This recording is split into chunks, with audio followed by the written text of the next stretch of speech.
வணக்கம், நான் சூர்யா தங்கராஜ். இன்றைக்கி நம்ம சூர்யாஸ் ஹோம்மேட் கேக்ஸுக்கு 2 கேக் ஆர்டருங்க. ஃபஸ்ட்டு பார்த்திங்கன்னா ஒரு 3 kg அளவிலான டெடிபியர் தீமில் ஒரு கேக்குங்க.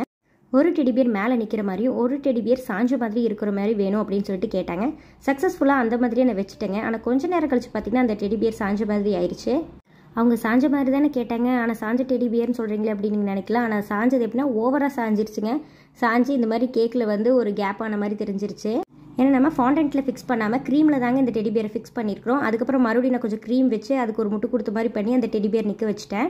அடுத்து பார்த்திங்கன்னா இன்னொரு கேக்கும் இருக்குதுங்க. அதுக்கு முன்னாடி நம்ம ஃபினிஷ் பண்ண டெடிபியர் கேக்கும் வந்து பார்த்துக்கலாங்க. இது ஒரு 3 kg அளவிலான டெண்டர் கோக்னட் ஃப்ளேவர்லான கேக்குங்க. இதுக்கு எந்த எசன்ஸுமே ஆட் பண்ணாமல் டெண்டர் கோக்னட் மட்டுமே வச்சு இந்த கேக்குக்கு நான் பண்ணியிருக்கிறேன்.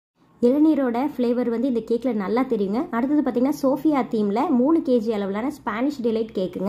கேக் சம்மந்தப்பட்ட அப்டேட்ஸ்க்கு சூர்யாஸ் ஹோம்மேட் கேக்ஸ் அப்படிங்கிற நம்மளோட பேஜை நீங்கள் ஃபாலோ பண்ண நினச்சா பண்ணிக்கலாங்க. நன்றி, வணக்கம்.